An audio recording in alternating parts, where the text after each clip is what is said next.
This episode was produced with audio effects in full surround sound. For the best experience, we kindly recommend you listen with headphones. Hi, listeners. I'm Kirsten Lee, and I have a story I want to tell you. A story of a road, well lit, but haunted by the darkness we conceive. So gather round and listen close.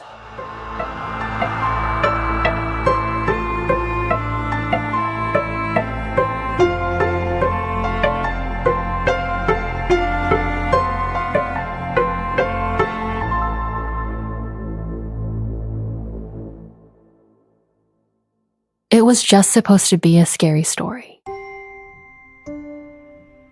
And it wasn't even a very good one. It was the kind of thing a parent tells their kid to make sure they're home before dark, or something an older brother would use to scare his little sister. I should know, because I was that little sister. I was that kid being scared by a silly monster story once upon a time. But as I learned, the old saying was not far off the mark. Truth could be stranger than fiction, and far more devastating.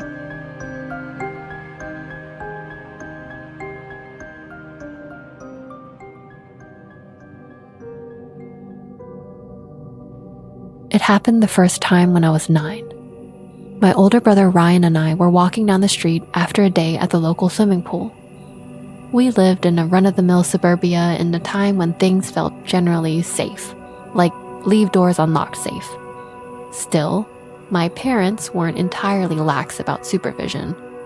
For instance, I wasn't allowed to walk to the pool alone yet, but going with Ryan was okay because he was 14. I guess they thought that was old enough to be considered safe in our neighborhood. Knowing what I know now, I'm not sure if anywhere is ever safe. For anyone. We were walking down a fairly deserted street a few blocks away from our house. I knew that a lot of older people lived in that area, so I guess it wasn't that weird that there weren't any cars driving on the street or any kids hanging out. It was just about dark, and the adults were probably all in for the night, eating TV dinners and watching MASH reruns. Or at least that's what I assumed old people did. For whatever reason, the neighborhood felt empty, and the streetlights had already come on around us. Ryan was whistling an off-key tune, and I was feeling pretty good.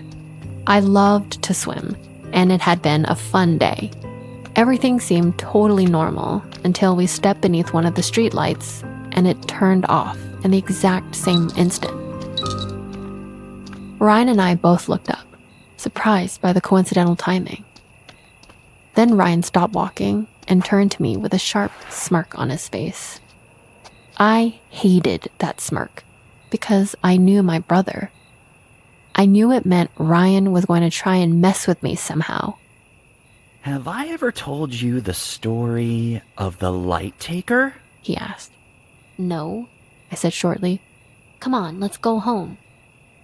They say, continued Ryan, still grinning evilly. They say that the light taker is a big monster with wings, like a giant bat. They say he can see in the dark, and that he can suck the lights out from all around you. When he sees his prey, he lets out a shrieking whistle. Then, while you're lost in the dark, it swoops down and grabs you. Ryan yelled the last part while leaping at me with his hands out like claws. Despite knowing it was coming, I still jumped slightly when he yelled. Then, of course, I got mad. Knock it off, Ryan, I said. Let's go home. He rolled his eyes. All right. He relented. We continued walking, and yet again, as soon as we fell into the light of the street lamp, the bulb flickered and went out. Honestly, it was dumb, but I started to get paranoid. I mean, that story was clearly one that Ryan had just made up off the top of his head, but it was just such a weird coincidence. Then I heard the whistle. It sounded like it was coming from farther away, but it was Ryan. Obviously, it had to be. I wondered how he was able to make the whistling sound like it was coming from somewhere above us. Stop it, Ryan, I said. You can't scare me again. Ryan turned back to me, and I could see the worry on his face. That wasn't me. I don't know. Part of me still assumed Ryan was messing with me, but his expression just seemed off somehow. Legitimately nervous and pale. Let's go, He said suddenly, and he grabbed my hand and started pulling me forward. I let him lead me and we hurried down the street together. But every single streetlight fizzled out at our approach, leaving the neighborhood much darker and more sinister looking than it had been. Another whistle sounded, louder now, and what was worse is that I could see Ryan's face this time. He hadn't done it. He really hadn't whistled. Now, I'm not sure if I believe there was some flying monster after us, but someone else was out there in the darkness. Maybe a kidnapper? A serial killer? Who could say? Run, Said Ryan, and so we did. We went into full-on sprints together, me barely keeping up with my shorter legs. More and more lights went out over us, and on the other side of the street, too. The houses offered no relief. They all looked strangely desolate and empty. How could that be possible? Though I was sweating, I felt cold and clammy. Ryan and I finally turned the corner and made it onto our own street. As we reached the next light post, this time the bulb exploded overhead. I let out a startled scream as the shards of glass fell upon us, and still we kept running. We threw our arms over our heads in the barest form of protection. My breathing was getting heavier, and I had a stitch in my side, but absolute terror kept me moving. Go, go, go, I thought. Finally, we were pushing through the front gate into our yard. We bolted into the house, throwing the door wide open. Once we were indoors, Ryan slammed it behind us, and for once, he made sure to lock it. He used both the main lock and the deadbolt. He too was sweaty and winded, and looked more scared than I had ever seen him. I made it up. He said desperately. He looked me in the eyes. Katie, I swear, I thought I made it up. I didn't know what to think. Of course, my brother had been messing with me, but now he was just as afraid as I was. Ryan couldn't have whistled while I was looking right at him, and he couldn't make the streetlights go out, and he certainly couldn't make one of those bulbs explode. Our mother came down the stairs. She scolded me and Ryan for slamming the door, reminding us that our baby sister Emma was asleep. Then Mom seemed to notice the looks on our faces. "Are you kids okay?" she asked. Ryan and I looked at each other. What could we possibly say to her? That my brother's imaginary monster had just been hunting us?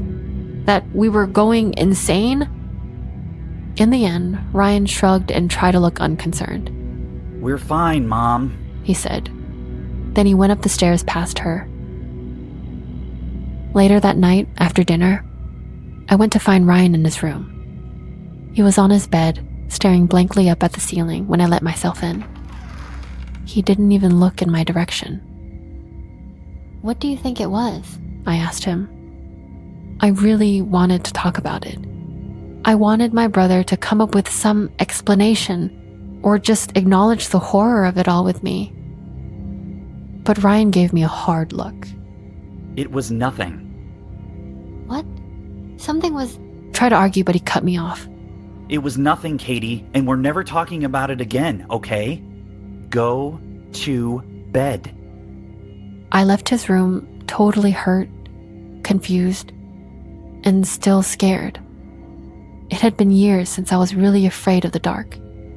But that night, I slept, or tried to, with all the lights on in my bedroom. Sometime in my groggy state, I thought I heard the whistle again, from somewhere outside my window. The next morning, when daylight had come, I had started to feel a bit better. Ryan seemed moody, but we didn't talk about what happened. The rest of that month passed in a blur. Though I sometimes had nightmares, I truly started to feel like we had overreacted. Maybe there had been some kind of electrical malfunction that affected the lights. Maybe the whistle was just someone walking their dog. Ryan tried his best to act like it never happened, but I noticed some things that gave him away. Anytime we were out together, he was way more punctual and responsible about getting us home before dark. He had also started asking for rides, even to go to places that weren't very far. For the sake of our sanity, we both pushed away thoughts of that night down into memories that faded over the years. Just like Ryan had wanted, he and I never talked about it again. 5 years later, Ryan had gone away to college and I was, in essence, the older sibling. Our parents worked weird hours, and so most Saturdays, it was just my little sister Emma and me. Emma and I got along pretty well, even though she was only 6 years old. I spent a lot of time taking care of her, making her food, helping her with homework, and still doing my own school stuff. Sometimes it felt like too much. I had just started high school, and there were so many times I couldn't hang out with my friends because I was babysitting Emma.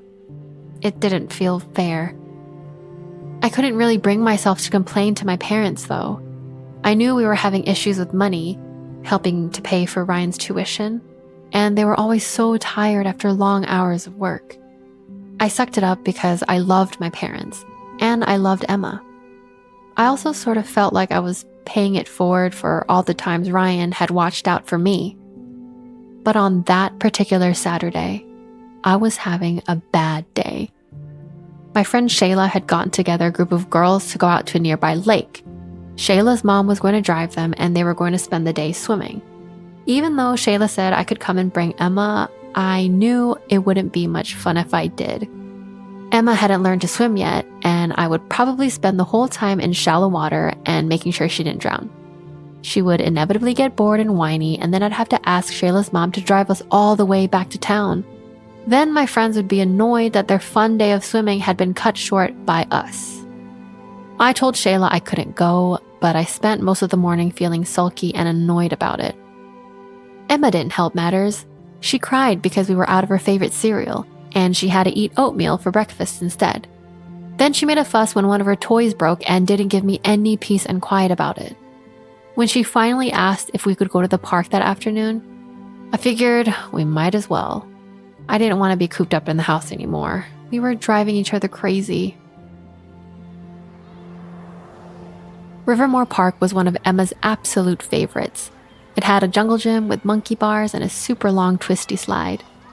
I sat on one of the park benches and read a book while Emma played. She seemed to make friends with a couple kids who were also running around the playground, a brother and sister by the look of it. The three of them played tag and games of their own invention for a good while. The sunset kind of snuck up on me. We had arrived at the park in the mid-afternoon, but I didn't take into account the fact that we had just set the clocks back for daylight savings time. It always threw me for a loop whenever it would start getting dark and cold as early as 5:30. I glanced up from my book to see the two other kids being beckoned away by their mother. Emma waved to them, but she didn't seem too bothered that they were leaving. She had now set her sights on tackling the monkey bars, her greatest challenge. Emma had never really been able to do all the monkey bars before. To be fair, this particular set was pretty long, and she would usually fall with only 2 or 3 rungs left. I watched her try it a couple times before I went over to get her. "All right, Em, time to go," I told her. "Not yet. I'm going to do it this time," Emma said determinedly. The park lights came on, as if to remind me just how late it was getting. "Okay, one more time," I said. "Then we really have to go home. It's getting late and we need to eat dinner." "Okay," agreed Emma. And then she ran up to the jungle gym so she could do the monkey bars again. This time, she lost her grip with only 2 more bars to go. She groaned in frustration as she dropped lightly to the ground. Before I could stop her, she was running off to have another try. "Emma," I shouted at her. "I said that was it." "No." I was suddenly so mad. I had been nice enough to bring her to the park even after the tantrums earlier, even while I was missing time with my friends. Why couldn't she just come when I asked her to? Emma had made it back up to the monkey bars. She grabbed onto the first rung, then the next, and the next. I think her arms must have been getting tired because this time she only made it halfway before falling to the soft ground. Emma tried to run back to the jungle gym stairs, But this time, I grabbed her by the arm before she could get away. Katie, let me go, she yelled. I gripped her tighter, fed up. I was really glad that the park was now deserted so that at least there wasn't anyone to make a scene in front of. I thought about Ryan suddenly, and all the fights we had growing up, not unlike this. And for some reason, that silly, scary story popped into my head. It no longer frightened me like it used to, and in the years since, I had convinced myself that the things that happened that night were in our imagination. My sister was crying now, big crocodile tears, and my patience had run out. Emma, aren't you afraid the light taker might get you? Emma sniffled, her curiosity overpowering her need to be dramatic. What's that? She asked. The light taker is a monster, I told her. It has large wings like a bat, but it's even bigger than me. Its eyes glow, and when it sees something it wants to eat, it whistles, like this. I demonstrated a shrill whistle. It steals all the light from the street, and when you're lost, it will swoop down and carry you away with its talons. Emma's face scrunched in anger. That's not real. You shouldn't tell lies, Katie. It might be real, I said. How would you know? Emma looked down at her feet. 'Cause it's not? She didn't look entirely convinced, though, and I started to feel bad. Come on, Em, can we please go home? It's late and I'm getting cold. It was true. While Emma had on a light jacket, I was in short sleeves and it was getting chilly without the sun overhead. Okay, said Emma. She reached out to hold my hand and I smiled somewhat apologetically at her.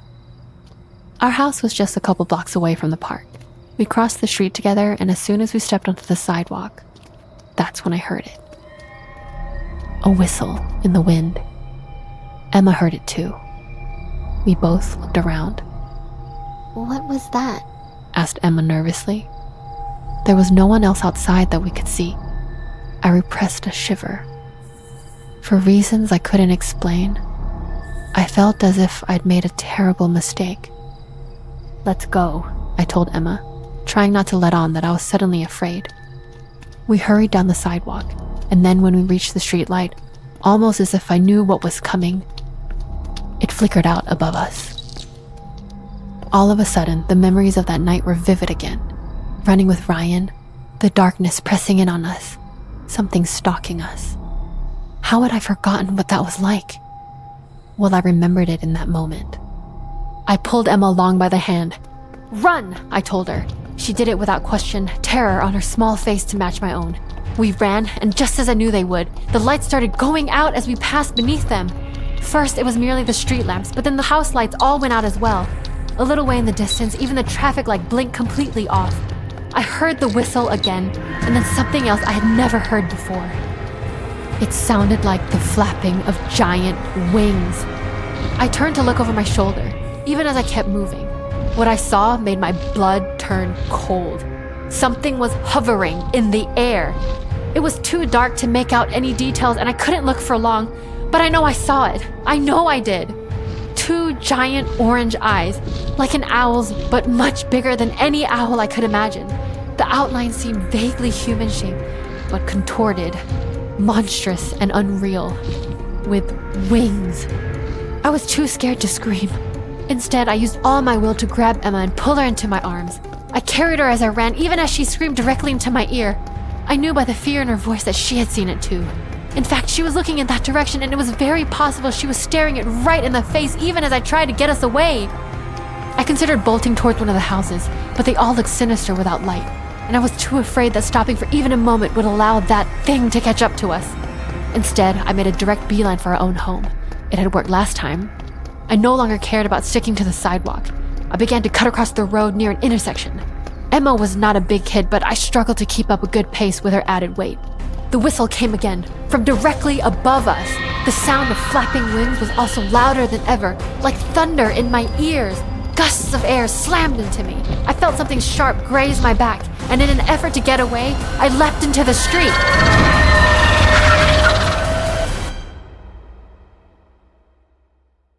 The car came from nowhere. 2 bright headlights speeding right at Emma and I.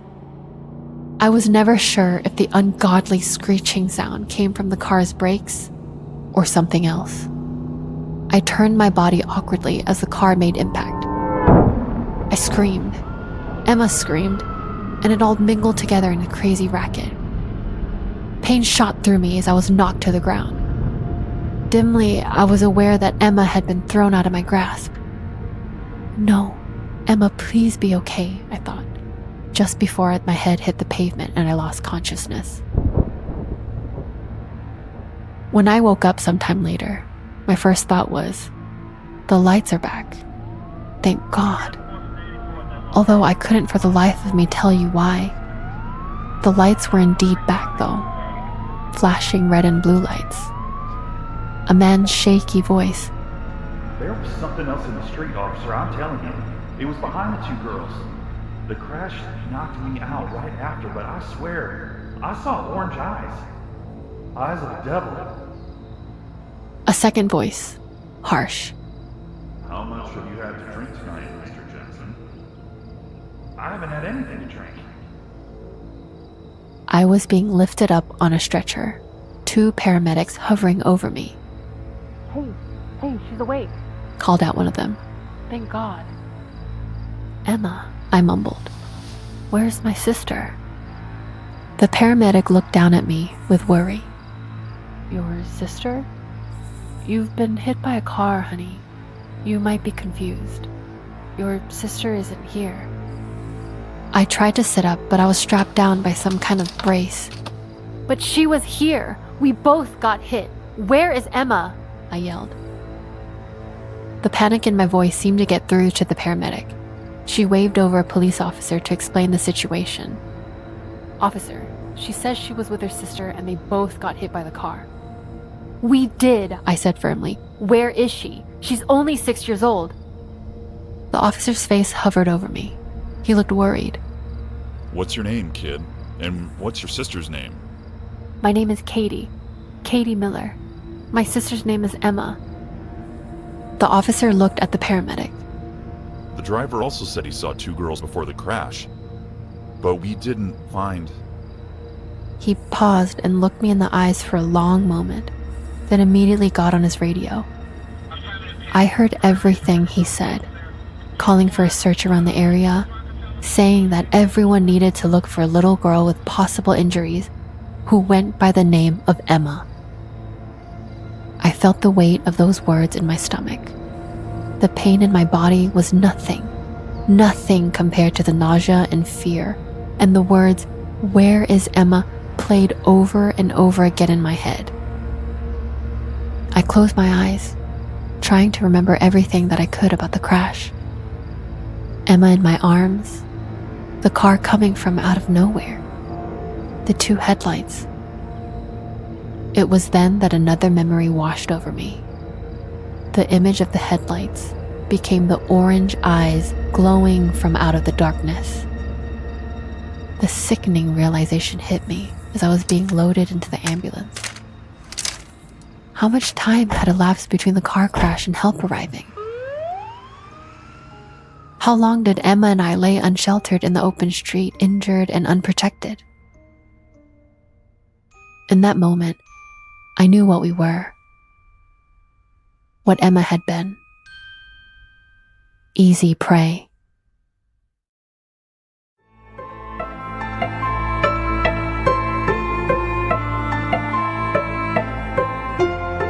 This series was produced by Ashley Flowers and David Flowers. This episode was written by Valerie Phillips and read by Kirsten Lee. The story was modified slightly for audio retelling, but you can find the original in full on our website. Full Body Chills is an Audio Chuck production. So, what do you think, Chuck? Do you approve?